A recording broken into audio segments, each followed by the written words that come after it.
آية بورفلا نورفلا. أعوذ بالله من الشيطان الرجيم.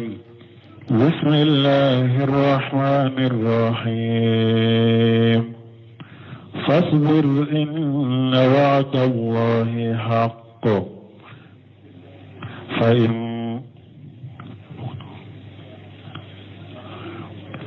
الله الذي جعل لكم الأنعام لتركبوا منها ومنها تأكلون ولكم فيها منافع ولتبلغوا عليها حاجة في صدوركم وعليها وعلى الفلك تحملون ويريكم آياته فأي آيات الله تنكرون. بسم الله الرحمن الرحيم والصلاة والسلام على نبينا محمد وعلى آله وأصحابه وسلم تسليما كثيرا. سبحانك لا علم لنا إلا ما علمتنا إنك أنت العليم الحكيم. أستغفر الله الذي لا إله إلا هو الحي القيوم وأتوب إليه. اللهم انفعنا بما علمتنا وعلمنا ما ينفعنا وزدنا علما. بيتنا سوية هجريا باكلي أني كمناني أني بناني أني ولون فلا شهر ذو القعدة نيني هجريا سانكالو تاني كلنا بيسويني omugani duruna de bisuinye wotani woruna de iyado saudiya ni sey na jate fula de bubolo ya jate fula de bubolo zul qada jate mimbe uka kalandare ukono mugani wolon fula de yesuinye jate mimbe umul qurata jate mimbola mugani woro de yesuinye tani woro doinye tani wolon fula de yesuinye uka kalandare o jate tani wolon fula o de yesuinye umul qurat jate o ye tani woro e wode ato ambe tani woro inta wode kalandare be ciumoma ubake ko kalandare umul qurata ubake ko de ciumoma kalandare min dilalendo donc o yettani woro de suina miladi nasaraw ka jate ba fulani muga ani woro ninye kalo duruna bi suinye onani nade ambe dawda bu masjid rajabu kono a'udhu billahi minash shaitanir rajim. الله الذي جعل لكم الأنعام لتركبوا منها ومنها تأكلون. ألا لم ينكرت لندو أياك فنان شريا منك أقدم فيونك نا يبغى منو نامبو مرا نا يؤدو دانيه أباكي كو أنيما دي فو أني كلا دنيا أنيما لا ألكم الله الذي خلق لكم الله الذي جعل لكم الأنعام على دي مسنا يبغون كي أويه لتركبوا برو أكايل أوكا ومنها تأكلون ودو بي أبو سقطو على دي مسنا يوكي أويه ولكم فيها منافع بغنون نفا چامن باولا بغنون nafa caman b'aw bolo bagan ninnu na wali tablugu alayha hajata fi sudurikum aw bagan ninnu fana ala y'u daw ye pour haju min b'a ka dusukun kɔnɔ aka ko min b'a ka dusukun kɔnɔ ne b'a fɛ ka taa lase ka taa fo yɔrɔ dɔ la i bɛ yɛlɛ bagan ninnu kan ka t'i ka mako ni ka haju ka taa lase وعليها بغى النونو ولا لفلك يعني بطو تهملون أباك الدنو فنتاوكا دغوني دغو جماناني جمانا بغاو نونون كاني بطو بغاو دوبي أبين أكاد دوني تولولا أني بطو ويريكم آياته ألا باكتا من سوي راولا فنا فأي آية الله تنكرون ألا كتا من سي جمان بي ألا كنما جمان بي ني أو بسكو ننكريا نندو نايبون كسير كتاوسير لا أكو يقول تعالى ممتن على عباده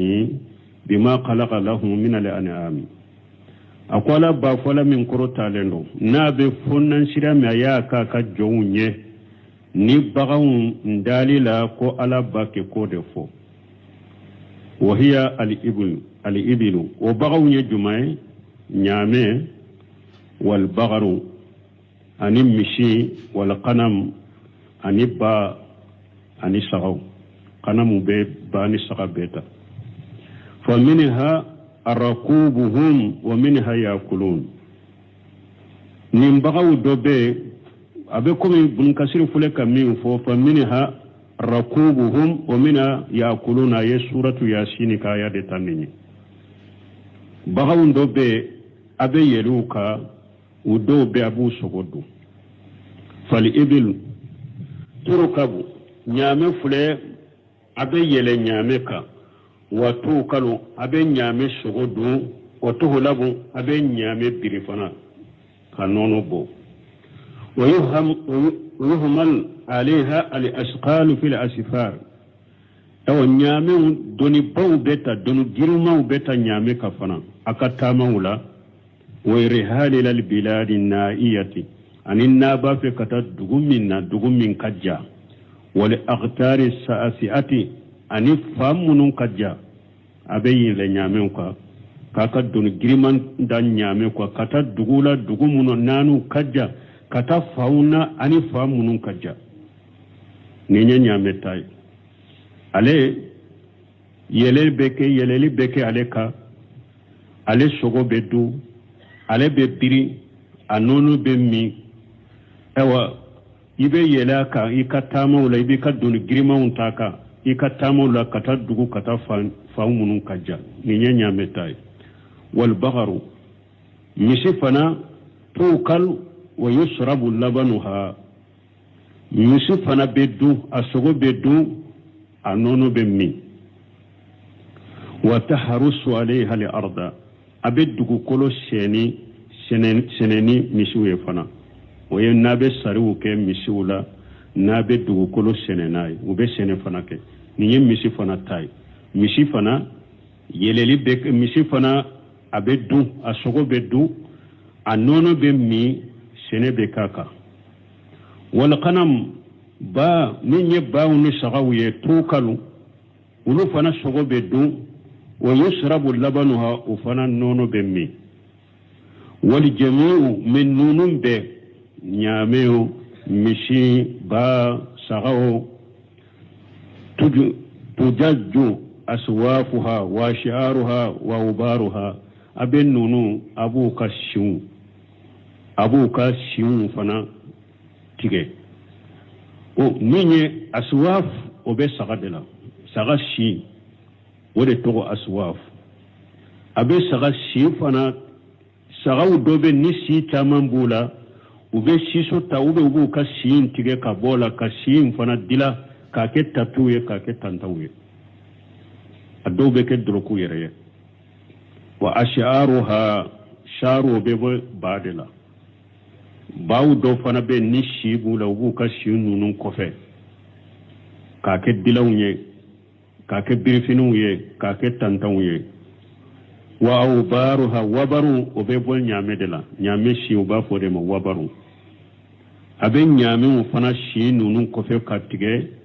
donc ka ke akan nafai fayutakhazu min hali asas saganunu shi ani ba nunu saganunu ewa minye nyame nunu shi ani sagawuni ba ani mishu abu udo dila ku kemina unye wa shiyab abu do abu dila ku ke finuye wale amutiatu ani mina munu jibe do kono nyobe do kono ka bi ka tamaro mura do kono kama fusila wa buyina fi amakinan taqaddama dhikruha fi surati al-an'am wa surati an-nahl bun kasir kon nimbe ko min ala yen ni faram fanshiya o ka foyoro wala foyoro munun fora kateme ala yen odo fo surati al-an'am kono ayo do fo surati an-nahl kono wa ghayri zalika ninuna nyogona nimbagaw nafam munun ben nimbagawla o kan nono nu kayelenu nu kasogo nu kashin ala ya fo do fo surati al-an'am kono ayo do fo surati an-nahl kono ani nunu nyogona ولهذا قال عز وجل ها هنا نند كوسو لكم مسمين كبا كورتا لنويا لتركبوا منها برو أكاب يلي بغان نونون دوكا ومنها تأكلون بغان نونون دو بأبولو سغدو أبي سغدو كبولا فنا بغان نونون ولكم فيها منافع نفتشاما باو بلو بغان نونون ولتبلغوا عليها حاجة في صدوركم puro anaka haju la se haju munun ba uddu sukun kono iba soro chido be e kono iba fe kata fo dugu dola ina yele nyame ka inati ka chila inata ikachila she wa alayha wa alal furki tuhmalun awa nyame nunu ani ewa baton nunu ewa abaka doni grimon tawlu fanaka duguni dugu fani fa wa qawluhu jalla wa ala ni alakum masammin kabakoro talen wa yurikum ayatihi qala bakata masawira wala ay hujajahu wa barahinahu fil afaqi wa fi anfusikum ala baka hujawna kadalilaw abu uluyira wala du kolo fauna jiya fantanani jiya fauna na yere wala abakata mansuna ka hujawira awla jiya fauna ani aw yere wala فأي آية الله تنكرون ألا كتامان شيء جمان بي ألا كهوجة جمان بي ألا كدل جمان بي نو بسكونا كريا أي لا تقدرون على إنكار شيء من آياته أتسك فوين ننكريا ألا كتامان شيء نونونا إلا أن تؤاندوا وتكابروا فنا كنا جل يراد أننا يو يربونا فنا كنا جل يربونا دي sino alaka tamashisite na bese konan kariya fo kanna gele yani yere bonya de o bese kake kanna gele yani yere bonya bese kake ibe alaka hujaw ni alaka delaw nan kariya men nik kanna gele yake mo min na yere bonya tila alaka tamashisite ni bese kam min nan kariya aha أفلم يسيروا في الأرض فينظروا كيف كان عاقبة الذين من قبلهم كانوا أكثر منهم وأشد قوة وآثارا في الأرض فما أغنى عنهم ما كانوا يكسبون فلما جاءتهم رسلهم بالبينات فرحوا بما عندهم من العلم وحاق بهم ما كانوا به يستهزئون فلما رأوا بأسنا قالوا آمنا بالله وحده وكفرنا بما كنا به مشركين فلم يك ينفعهم إيمانهم لما رأوا بأسنا سنة الله التي قد خلت في عباده وخسر هنالك الكافرون ala banki bariya mantom munun temena nuye chidon galon tigeya ala ye janga kata min jibuka ala be anki barano de chiden mantom fana ukawaju noye katashi noye ukasabali ukachiden galon tigele ukadabila ala ko afalamu yashiru fil ardi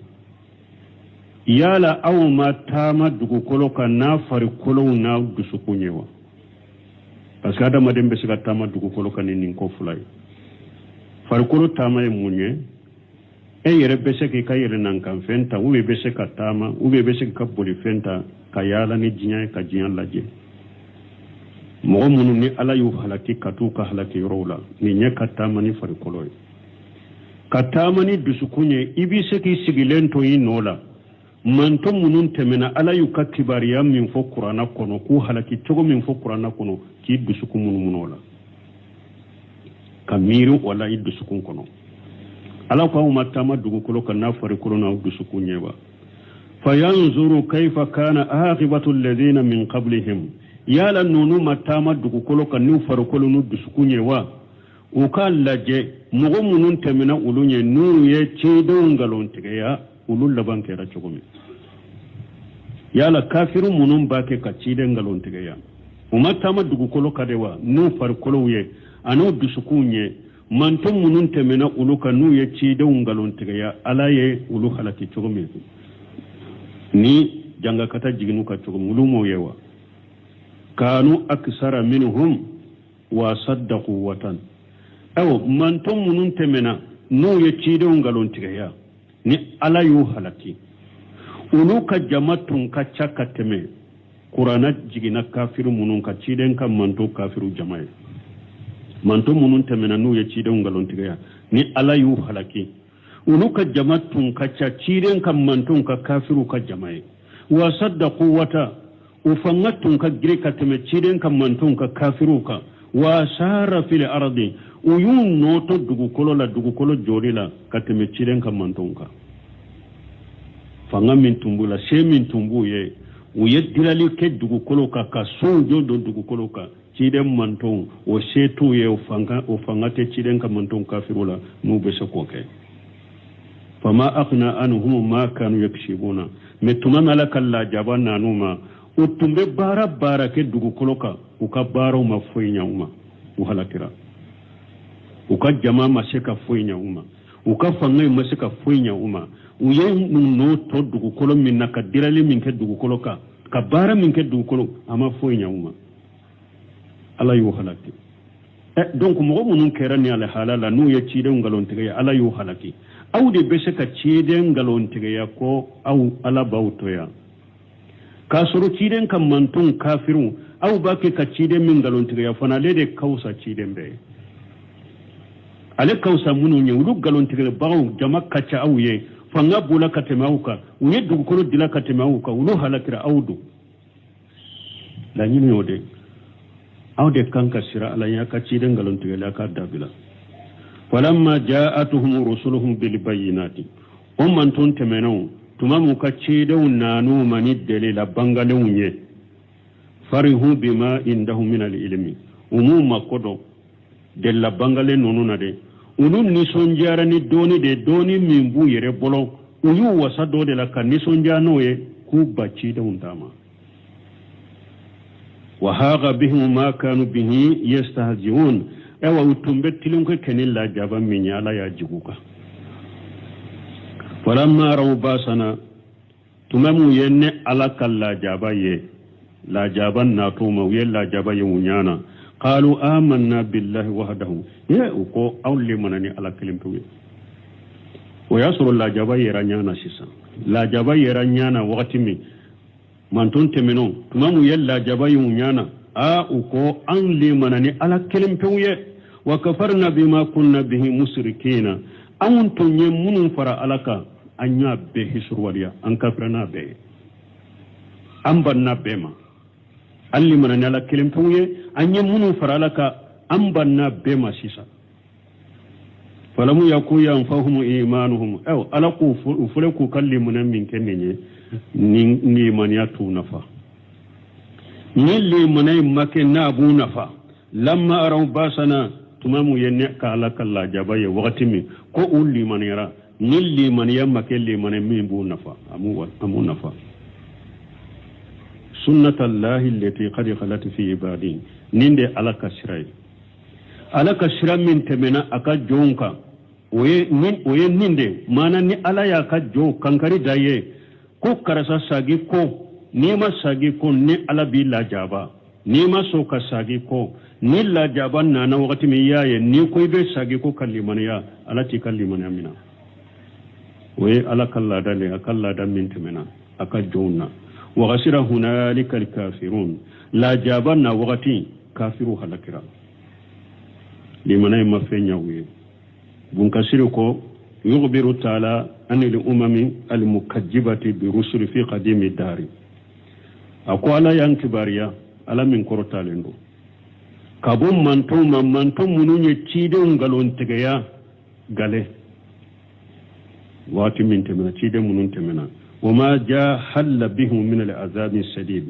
alay ani alay la jaba gele min jiguka ma shiddatu quwahum kafara ukafanga giri yalika fanga ukafanga tunka giri wama asaruhu fil ardi anu utunye no min to dugu kolola kafaro beka ala yu halaki wajamauhu min al amwali anu yenna fulu chama min faranyogonka man ton temenu fama aqna anhum zalika shay'a no mafuina fauma ukafanga mafuina fauma uye ewa dugu kolo dilali min kama foina fauma uye dugu kolo na fulu chama min faranyogonka la jaban na luma ni shima foina fauma wala radda anhum jarrata min basillahi dengenye bileni hakke la jaba ni mwema seka dengenye bileni hakke la jaba yele makabuka uhalakira wajalika usababu yemunye liannahum lamma jatuhum rusul bilbayinati ni halaku yusru ni sababu jumai tumame chidon ni derila jelon nanuma wal hujajul qati'ati ani huja munun be galontige kabo mo bolo wal barahina damighati ani dalila munun be ewa galon kunkolo sembe chi tumame unanuma lam yaltafitu ilayhim imalla jelike katani hujawma chidon kabbangali min fulenninye huja munun fulenninye nube ewa chi e galontige kabo mo bolo dalila munu fulen ninye nube kinya kunkolo sembechi umu ko laje kata uluma wala aqbalu alaihim umu nyesu mafana wastaghnau bima indahum min al-ilmi fi jamihim uyu wasadode ukaggalon fonna doni mimbunu bolo uyu wasado odela amma jatuhum bi rusulu kabo femma chidenne munnanuma ciden ne cinyamin nanuma unu yere galon folla doni mingu bolon uyu wasa do de la kabba cide untama qala mujahid ko qalu nahnu a'lamu minhum mujahid ko kunni mantun temenun ku ko cide ma ko ambe fendo katemuka ambe fendo kateme cide unka lan nubu asan wala nu'ajjaba awa cidin fulaka min fo kwambe kunu lagara kwambe la jaba lagara ante kunu ante la jaba ku yennin da fo ka cidin ne wa qala suddiyu ko farihu bima indahum min al-ilm bi jahalatihim unni sonjara doni min bu bulu ni sonjara ni ode nu ka jahiliya sababu jahiliya mun bula de ode ya to doni min bu bulu ni sonjara ni oye fatahum min basillahi ta'ala ma la khibala lahum bihi awa alaka janga kata fana dona ni ma janga kata mi nulu teseka kumbe wa haqa bihim ay hata bihim ajiginuka kullaminu la jaba alai la jaba min jiguka wala jaba nana ku anture ku bellamin ku halaki ma kanu bihi yastahzi'un mana tumbettilin ko kenin minye ay yukajibuna wastamuiduna wuquahu utumbe mingalon tigaya la jaba mingalon tigala nuba ani keli janya wajiginuka ku be halaki falamma raw basana ay ayanu wuqu al azab bihim tumamu yenne alaka la jaba yalla nyine munye tumamu yella jaba ye unyana na ba ke kajiguka qalu amanna billahi wahdahu ya uko awli manni ala kelenkawiye wa kafarna bima kunna bihi musrikina donc antum be munun fara ala kamban numa bi anyun nan kariya ay wahadullaha azza wa jalla uye ala ke kelenye wa kafaru بالطاغوت وكافرنا وكالطاغوت ولكن حيث لا تقال لأسراتهم لو ياك وقت لا وقت من مغمي ني اوا إكاتشيني ني كاتشيني bortolite ke wakati mi maana mɔgɔ min ni ka kataw tɛmɛna wakati min y'a dɔn wakati dɔw la ni hadamaden katawra wakati dɔw la ni sagira donc ala b'i ka kataw mina i ye ka yafa i ma mais olu ye nin kɛ wakati de la wakati min mɔgɔ ka kataw tɛmɛna i ye wala tanfaw almaajiratu ujura fote nafa kɛ wakati min u ye nin kɛ wakati de la wahaja kama qala firaun hina adrakahu alqarqu nunun ta fule de abe komi firawuna tumami toli jila tumami o kula la wakati mi ayire yado sisa ne ba fe kato jila mbeto jila nte kisi aye mufo firawuna ko amantu annahu la ilaha illa alladhi amanat bihi banu israila wa ana min almuslimin tumami firawuna yire yado ko ale beto jila kisite ako nelli manani masai li manani alai مسمي آمنت ندار على أنه قافوا لا إله إلا الذي آمنت به بنو إسرائيل ندار على لي منالا كبتو فين سيتي لي منالا فبتو فين سيتي فبن سلانكو لي مناني على من يدي نيري دارارا كبتو فين سيتي من كبتو يتيه نيوتي وأنا من المسلمين أو نترى سلامي قال الله تبارك وتعالى ألا يا جابي مسمين كبكرة لنو أكو آل آنا وغدي أشيت قبل وكنت من المفسدين أكو فرعون إبن لمن يعني على شيسادي بعد شيسادي كبتو في سيت من كبتو يتشي نين على كلم فوتة بعد شيسادي وا ne ala soso nindo inye ikera dugu kolo kachia dikelai awanne ala makoti kalimani ala ntamina ye sisa de eba danne alala ni halakili nye ne ala soso ikera chia dikelai dugu kolo ka sisa de eba fo koyni manani ne ala makoti kalimani ala ikalimana temina ye ala ya to jikuno imbe suratu yunus kuno ay falam yuqbal lahu minhu ala ma kalimana minaye لأنه قد استجاب للنبي موسى عليه السلام دعاءه ألا يا كان نبي موسى كداود جابي دعاءه عليه هنا قال موسى يدنغم من كفرون ألا يودم من موسى كون وأشدد على قلوبهم فلا يؤمنوا حتى يروا العذاب الأليم ثم من موسى يدو فرعون أنا كجمة كندا akontigi ala firawna naka jama udusukun shiri ukanal liman ya abara fonno yella jaba diminari munyana wakati mi udusukun shiri ukanal liman ya abara fo wakati mi nu yella jaba diminari munyana wakati mi ala yoddu awde jabi firawna masaka limana mina tumami fon wakati mi yella jaba diminari wakati fanal liman ya ala ma minayi qala ta'ala alako ala min korota leno falamu yaku yanfa'uhum imanuhum lamma araw basana sunnatullahi allati qad khalat fi ibadi ay haja hukumullah ninde alaka kiriye fi jami man taba inda muayanatil ajabi mugo tumamin waqti min niyalla jaba yinyana ni koybe tubi kata alama alati ka tubu mina ninde alaka kiriye tubuli kela beka tubuli kana min ni tubira tuma mi yella jaba yede ninde alaka kiriyo beka ika tubute mina annahu la yuqbal ni alaka kiriye tubuli kela beka ni mugo min tubira la jaba yelen ko fe ni tubira ninde alaka kiriya tigi beka kiri juma annahu la yuqbalu alati ka tubu mina ولهذا جاء في الحديث من دقص أننا حديث سهلين كنو إن الله تعالى يقبل توبة العبد ما لم يخرقر على بجون كتوب منا ni inni mabokan foi gonon kono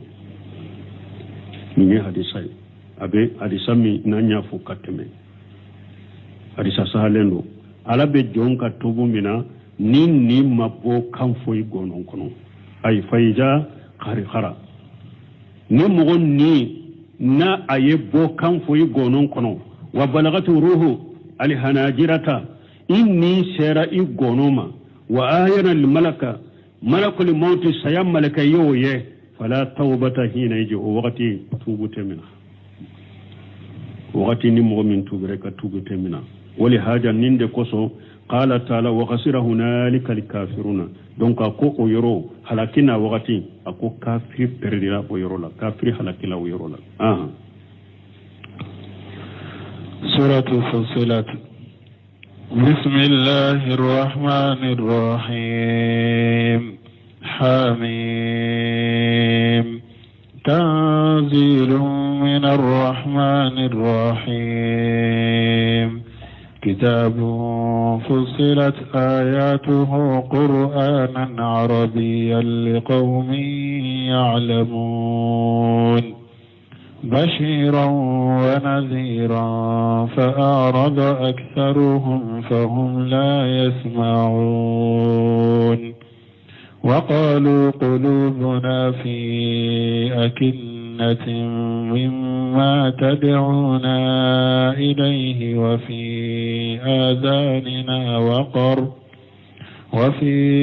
آذاننا وقر ومن بيننا وبينك حجاب فاعمل إننا عاملون تفسير سورة فصلت نيني سورة فصلت كالتفسير الدامنين وهي مكية من سورة جغنا كتشيدن تو مكة سيجد لو ياسر ما هجرك بسم الله الرحمن الرحيم أمبني سورة تفسير الدامنة نمبه دمين ينيني على كتوغي مسميني bato fenci nyala mai na kelem kawde bato ya cinyai nema la bolen tigi dedo akan nema jiya kono abeddan fembeka akan nema yurwale o tigi de alai arrahman ya alaka togode alaka mankutudo arrahim nema she bagade alaye akajjo nyumoma لاغرا وكان بالمؤمنين رحيما يوم القيامة دو على بالمؤمنون نيماي الرحيم فنا لك تقودي على كمان كتودو حميم وبافو نونون دي حروف المنقطع انكو كروتين نونونا نودونا قرانا سورة ودامنا دو ودي ياتو ودونا سورة akacha ni harafu tigelen donna sura kunna ni harafu tigelen fora akacha kurana kode bena tuwala ube kurana kam mankutu do bena tuwala ube kurana ka kibara do bena tuwala asiye kayira arabula ka fo kurana fulede arabu kande do abora au yere ka harafu done undela huruful hijayya au yere ka arabu kam bora harafu mununna de kurana bora o harafu dela min ko abbe kafra nyugonga akan nanani hari aya keleje au desera mana ka ninyede ka hada madun deseira karabu deseira unun karabu doni qur'ana bora ka arabu harafu de lade me ala ko be kafra nyugonga ukanani hari sura keleje ube aya kele u desera jam kasarini shaykhul islam bun tamiya ben ninde fo ni harafu tegelewunda doni ke ba haqiqa ko ode ninde sahalendo fana korote nonona uruful hijaya dero abe ko min ni ko alif ni alifu ma harafe wore ma faraka korobala bawu korobala taw korobala saw korobala sadi korobala na ma fara harafe wore ka donc huruful munqati'ani nononde tanzilu min arrahmanir rahim awa nin qur'ana jigina kabun nema yuru walen tigi ala de fe kake kabun ewa nema la sela de mak aka jonyomuma bo ni ala ye nin to fula dafa ni qur'ana jigle o be jumanyira qur'ana kan nema mugo shite nin qur'ana ta ko ede be barake ni qur'ana yi ube min be qur'ana kono ko ede be barake no ye fo ibe kunna wolo de soro wodi ya to ibn Samir rahimahullah on tese ka kuma befo tumamu ya nyinin ka qur'ana kola aqul la yaghfa alaina anna allah ta'ala wasafa alquran alkarim bi awsaf azimati akwa dogolen tanna ala qur'ana mankutu bawye wasafahu bi annahu hakim ala qur'ana mankutu ko kitabul labbenenduru wa bi annahu karim ala qur'ana mankutu ko akabbo wa bi annahu ajim ala qur'ana ewa mankutu ko qur'ana bado wa bi annahu majidu ala qur'ana ala qur'ana mankutu ko majidu qur'ana min bonyalelo ay qur'ana mankutu ni wa hadhihi al-awsaf التي وصف الله بها كلامه تكون لمن تمسك بهذا الكتاب أو ابن شميل رحمه الله أكون من كتب من فلان ني على ياك كتاب أككما نا يا من كتب من كتب يه أو أكون مؤمن ين كتاب منا وعمل به جاهرا وباطنا يبارك نين كتاب يه أو كنك كبارك نين كتاب يه دغلا فإن الله تعالى يجعل له من المجد والعجمة والحكمة والإجة والسلطان على منكتو فقرانك نمو من ين قرآن منا كبارك نغندون بانجلادي نم منكتو منو فورا قرآنك أم منكتو بك إفنا جيانكونا على بو منكتو كإفنا جيانكونا ما لا يكون لمن لم يتمسك بكتاب الله ما لا يكون لمن لم يتمسك بكتاب الله على بن منكتو كأي منكتو نونون تكيم مغي من كتاب منه ولهذا أدعو من هاجة للمنبر أين كما في يرومي أكون نند كوسو بنسمين كون نند كوسو كو عليك شيء يروينا كو عليك وللك جميع المسلمين حكام ومحكومين ko ale be silama be wole silama nyemo manan ewa masakin nyemo ani ewa ube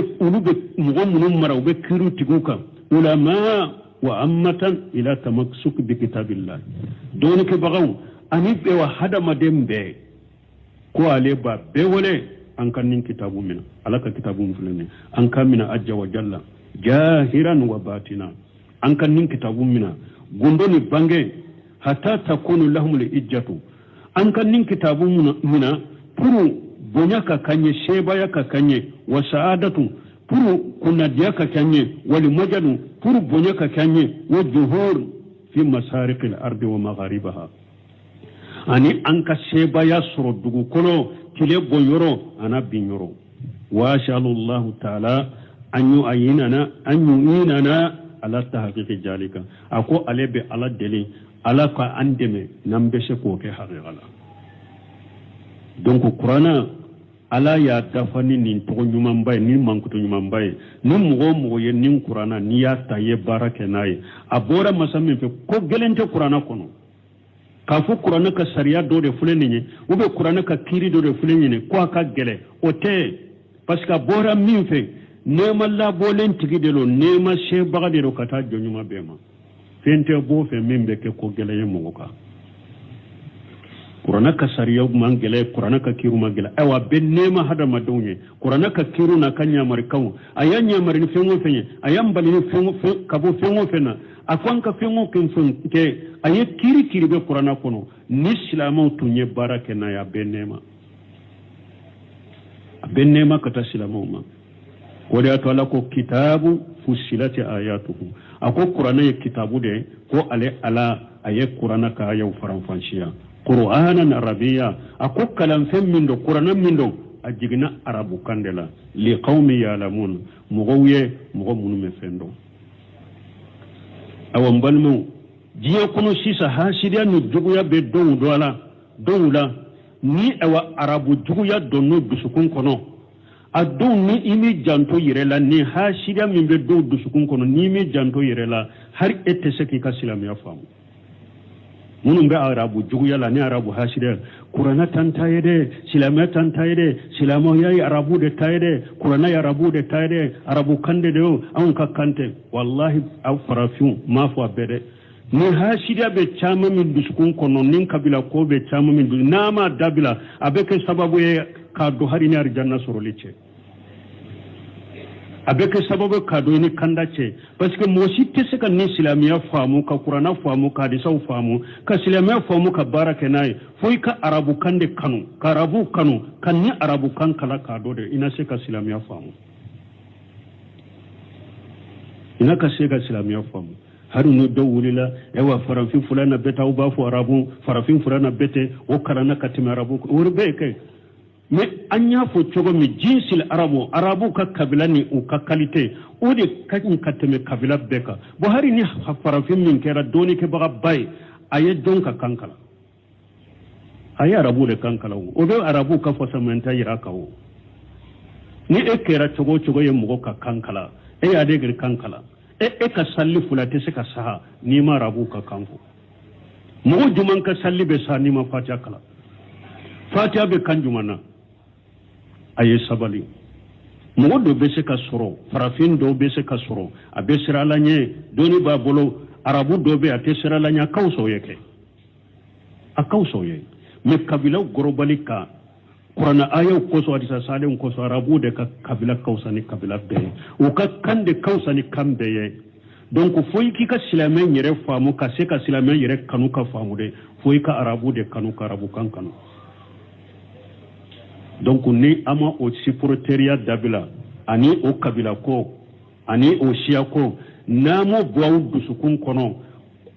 aka cide ni arabu de aka qur'ana jigna arabu de ka e ka salli te se ka saha fatiha ni ma kala be arabu kandela nama arabu kan waka hasira dabile ka shia ko indabila ubeke sababu ka do harana ka silamiya famuje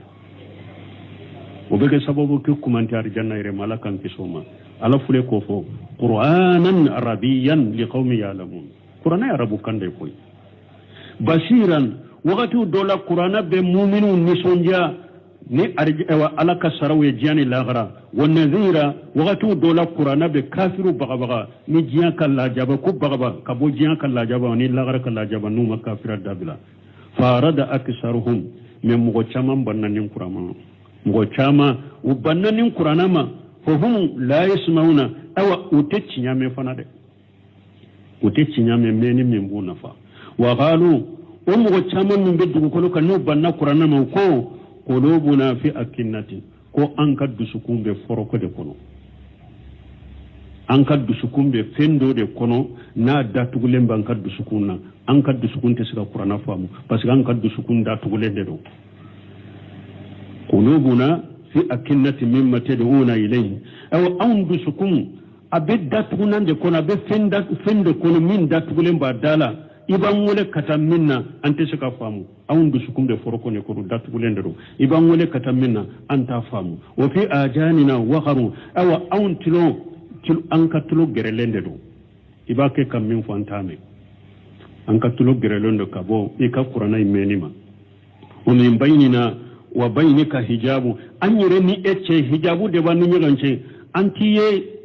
itanye annite foila hijabu banni nyogonce fa amal innana amiluna awa cide bara e ka barake ka taboloka an fana be barake an kala halaka annite foila uyenninde fo ni ala sunna bun kasir ka tawsiri darsu wore annado kono insha Allah subhanaka allahumma rabbana bihamdika ashhadu an la ilaha illa anta واستغفرك واتوب اليك